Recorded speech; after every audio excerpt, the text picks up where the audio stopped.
Bismillahirrahmanirrahim. Assalamualaikum warahmatullahi wabarakatuh. Sebelumnya perkenalkan, nama saya Intan dari program studi Ilmu Al-Quran dan Tafsir.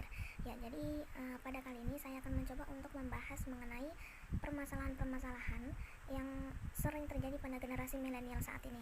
Ya, jadi untuk permasalahannya yang saya lihat pada masa sekarang ini tuh permasalahannya seperti penggunaan kata melenceng yang ditujukan kepada seseorang, seperti misalnya anjing, babi, kemudian dajjal, setan, iblis, dan kata-kata melenceng lainnya yang ditujukan kepada seseorang. Ya, dan jujur saya melihat ini juga miris gitu kan, karena sudah berani mengata-ngatakan orang, bahkan ke orang yang tidak kenal pun itu juga seperti itu kan terkadang. Ya, jadi saya di sini ingin membahas masalah yang sering terjadi pada generasi milenial saat ini. Oh ya, dan perlu saya tekankan bahwa apa yang saya bahas pada kali ini itu sesuai dengan pemahaman saya sendiri. Jadi apa yang saya lihat, apa yang saya pandang itu semuanya ya memang tergantung dari saya kan. Setiap orang punya pandangan masing-masing dan ini menurut pandangan saya sendiri. Jadi nanti pada pembahasan kali ini saya akan mencoba untuk membahas dari apa itu kata makna melenceng, kemudian penyebarannya pada masa saat ini, kemudian juga terdapat dalil-dalil mengenai penggunaan kata melenceng, kemudian juga asbabun nuzul atau sebab turunnya ayat tersebut. Jadi nanti saya akan mencoba untuk membahasnya pada pembahasan kali ini. Jadi saya tekankan kembali lagi, saya membahas ini hanya sebatas pembelajaran semata, bukan untuk menghakimi atau menyalahkan seseorang yang menggunakan kalimat tersebut, karena jujur saya juga terkadang masih menggunakan, apalagi ketika dalam keadaan emosi.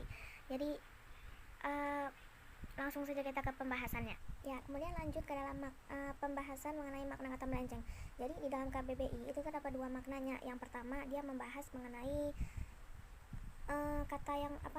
makna yang pertama itu dia jauh dari sasaran atau jauh dari tempat asalnya. Kemudian yang kedua itu dia keluar dari batasannya, tidak sesuai. Nah, jadi dari dua makna ini saya mengambil kesimpulan bahwasanya kata melenceng itu suatu kata yang mana ketika kita lontarkan kepada seseorang itu akan membuat kemunculan sifat negatif bagi kehidupan kita, bagi diri kita maupun untuk orang lain. Nah, jadi memang benar-benar penggunaan kata melenceng ini sangat terpengaruh bagi kehidupan kita maupun untuk orang lain. Ya, jadi sebisa mungkin kita untuk mengontrol emosi kita, walaupun kita memang manusia gitu kan. Ketika dia emosi itu kan pasti sangat mudah untuk membawa ke penggunaan kata-kata tersebut. Jadi ya sebisa mungkin, sebaik mungkin untuk mengontrol emosinya.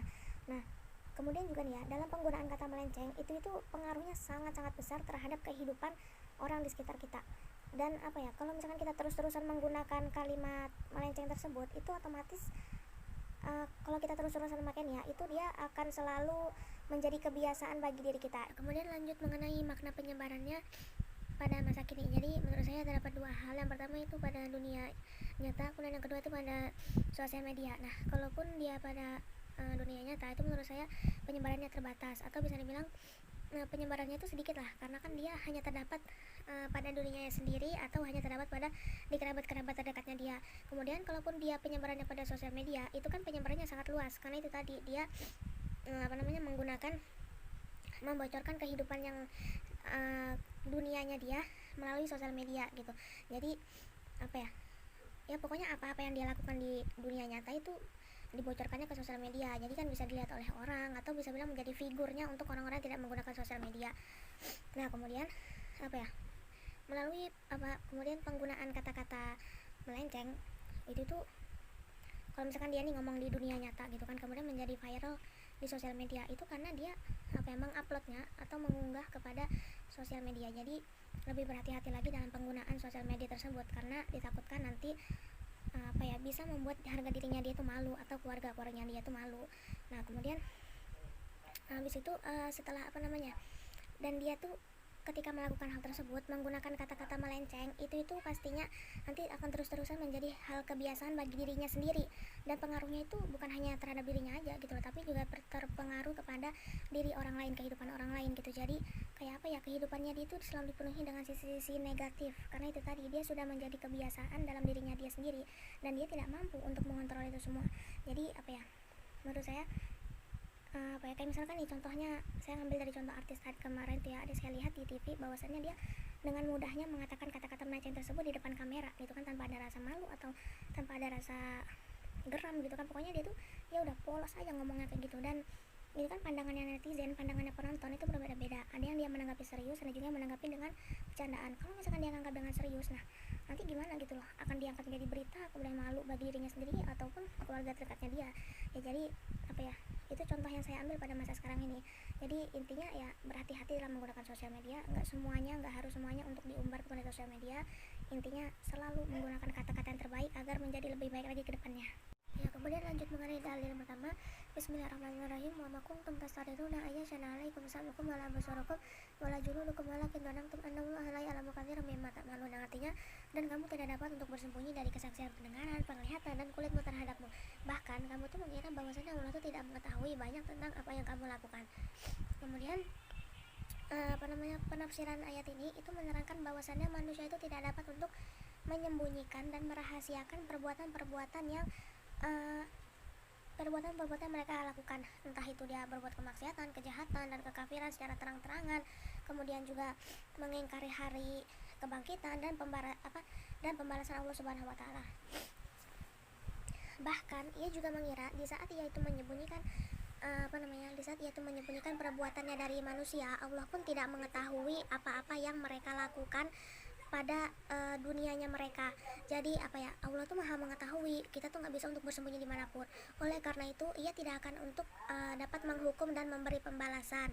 Nah kemudian dalam ayat ini juga itu memperingatkan untuk orang-orang yang beriman agar selalu waspada dengan apa yang mereka lakukan, agar memikirkan bahwasannya ini tuh benar-benar akan terpengaruh pada hari akhir kelak. Karena itu tadi, Allah mengetahui segala apa yang kita perbuat dan tidak ada sesuatu pun yang dapat untuk tersembunyi darinya.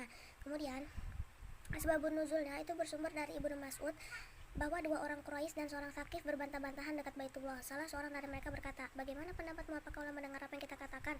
Yang lainnya menjawab, jika kita berbicara nyaring ia akan mendengar, tapi jika kita berbisik tentulah ia tidak akan mendengar. Nah tapi dari seorang yang berkata lagi, jika ia dapat mendengar di waktu kita bicara nyaring, pasti ia pun dapat mendengar bisikan kita. Makanya Allah menurunkan ayat ini menegaskan bahwa penglihatan, pendengaran, dan kulit kita itu akan menjadi saksi di hari akhir kelak. Makanya sebisa mungkin, sebaik mungkin untuk tidak berpikir bahwa Allah itu tidak mengetahui apa yang kita lakukan di dunia ini. Jadi sebisa mungkin, sebaik mungkin untuk selalu melakukan yang terbaik di dalam kegiatan kita apapun. Walaupun memang kita manusia tempatnya salah, ya nggak ada salahnya kan kita untuk berusaha selalu berbuat baik. Ya kemudian lanjut mengenai dalil yang kedua. Bismillahirrahmanirrahim. La yuhibbullahu al-jahra bisu'i minal qawli illa man dzulima wa kana Allahu samian alima. Artinya Allah tidak menyukai perkataan buruk yang diucapkan secara terang-terangan kecuali oleh orang yang didolimi, dan Allah itu maha mendengar, maha mengetahui. Jadi penafsirannya, Allah itu tidak menyukai hambanya yang melontarkan kata-kata buruk kepada siapapun, karena itu dapat menimbulkan suatu permusuhan di antara kebencian di antara anggota masyarakatnya.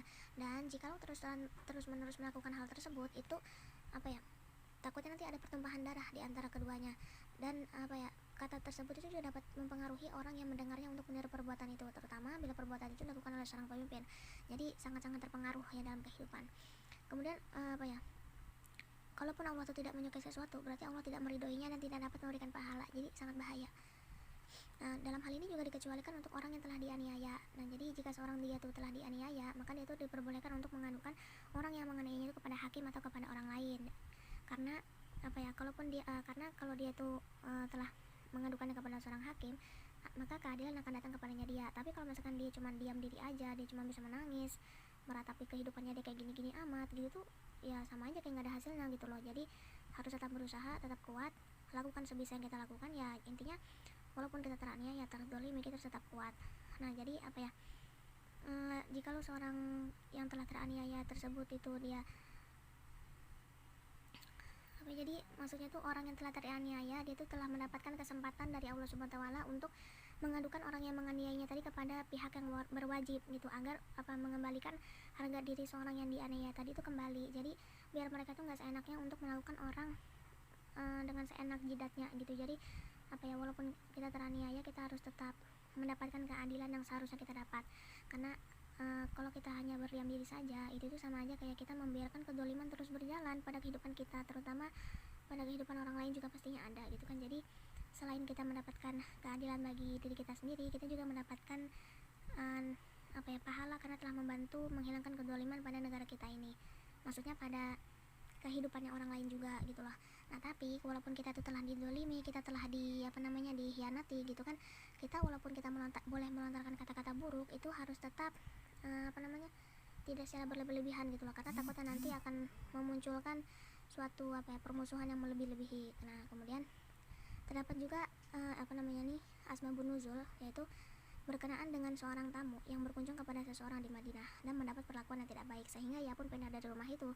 Kemudian si tamu menceritakan perlakuan terhadap dirinya. Jadi pada peristiwanya lah Allah menurunkan ayat bahwasanya ketika orang yang telah dikhianati, dizalimi itu sebisa mungkin jangan melakukan balas dendam lah, tapi harus bisa untuk berdoa berlapang dada agar bisa walaupun nggak mendapatkan keadilan di kehidupan nyata, tapi dapat keadilan di hadapan Allah Subhanahu Wa Taala.